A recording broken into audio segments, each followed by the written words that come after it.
Our friend Chris Mannix joins us. Chris, good morning. What's going on, man? Not much, buddy. Thanks so much for joining us, and congratulations on the show. This sounds very cool. Yeah, I'm looking forward to getting rolling early next week. Very cool. So coming up on Tuesday, first guest, Adam Silver. This should be awesome. SITV. And we were discussing the potential offseason of player movement. Out of these three teams that could lose their star player, who has the most pressure on them to go deep in the playoffs and perhaps win a championship? Is it Golden State because they could lose KD? Is it Toronto because of Kawhi? Or is it Boston because of Kyrie? I think it's Toronto because of Kawhi. I think it might, and I'm just guessing, because Kawhi, I've done 3 stories on Kawhi Leonard in 2 years, and one of them just a few months ago. I don't know anything about what Kawhi Leonard's thinking. I've tried to cover him as best I can, and he is just a rock when it comes to trying to figure out what's going on in his mind. But I think it would take a very deep playoff run, finals at least, to have a chance of keeping him around. The Clippers have been, proactive in making it clear that he's their guy this offseason. So I think they'll have to do it. Kyrie, yeah, I think that a deep playoff run could be helpful for Kyrie, but I'm not sure it's make or break. And with Kevin Durant, I mean, even if they win a championship, I think Kevin Durant, there's a decent chance he walks away, a pretty good chance he walks away. So to me, it's Kawhi in Toronto. Have you heard any rumblings that Steve Kerr could walk away if they win a championship this year? Not really. It's an interesting question. I hadn't really thought too much about it. Steve has been dealing with the back stuff, so that back issue has been less and less over the last couple of months or couple of years, I should say, since he had that surgery that required him to miss almost half the season. I guess with something like that, you never know. But everything I know about Steve Kerr is that he really enjoys coaching. And even if Kevin Durant walks away, that's still, a finals contending team, amazingly, without a player like Kevin Durant.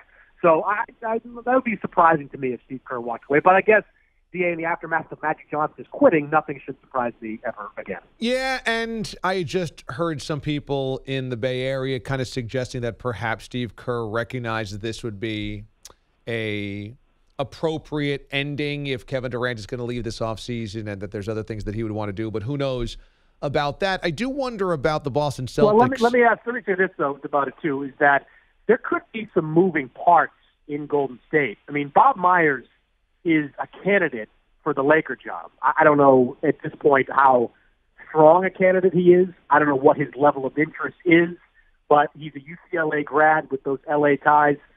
I think he's more likely at this point than Steve Kerr to not be with the Warriors next year. And again, this is just, kind of connecting some dots. If Bob Myers had to go, remember, Steve Kerr has front office experience. He was the GM of the Phoenix Suns for several years.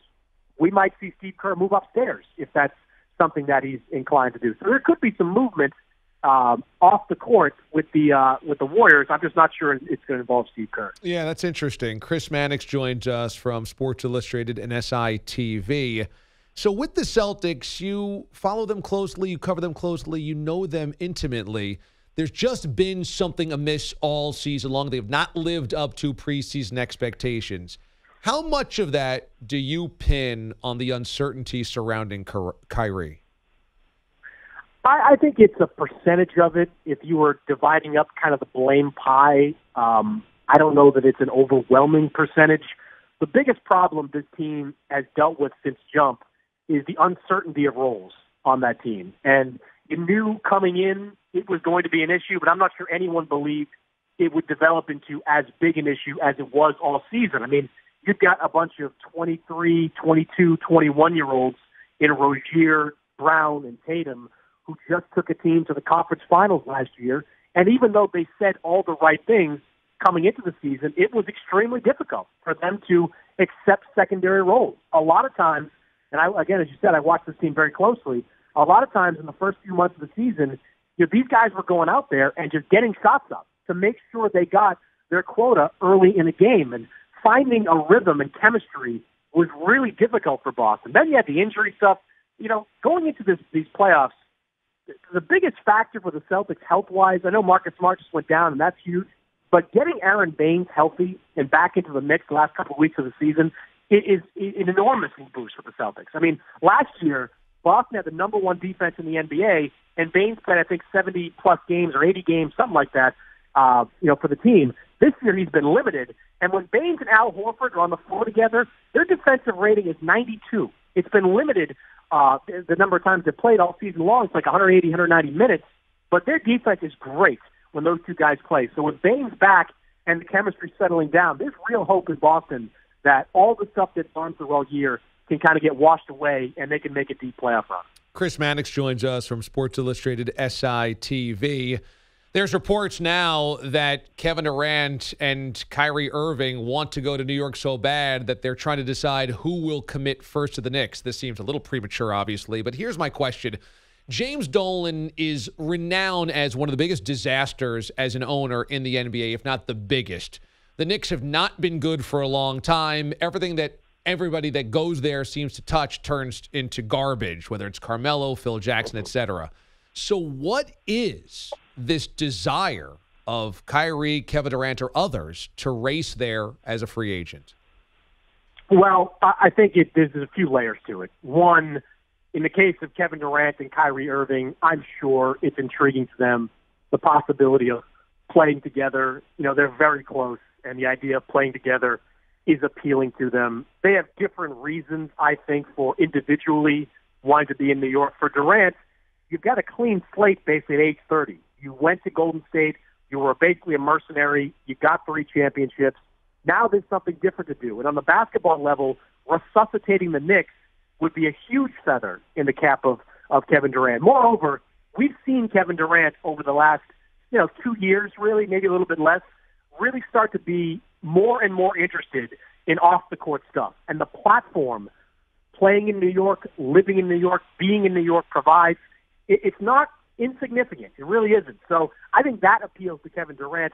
For Kyrie Irving, and look, I'm not Monday morning quarterbacking here because I said this on my podcast over a year ago. Kyrie Irving, the lure of playing in or near your hometown, or the magnetism of it, it goes both ways.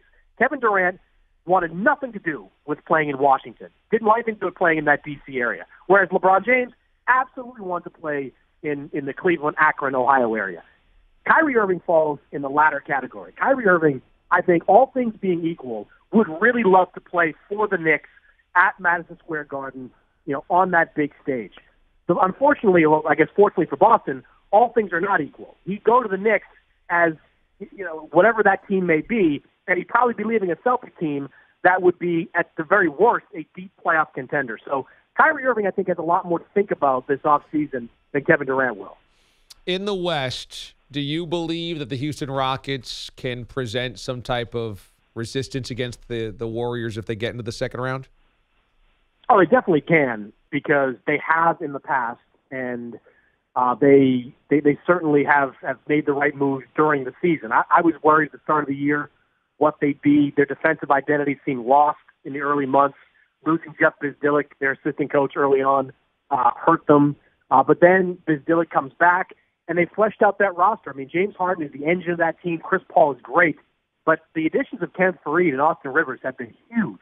They haven't replaced Trevor Ariza and Luc Mbah a Moute in the same way, but they've fleshed out that bench that desperately needed the additions on that second unit. So I think that puts the Rockets in a real position to succeed against Golden State. But, I mean, it's like deja vu, DA, with the Warriors. Last year, we were all kind of, belly aching about whether it was, Stephen Curry's ankle injury or his knee injury or the malaise they had during the regular season. Could those things slow the Warriors down?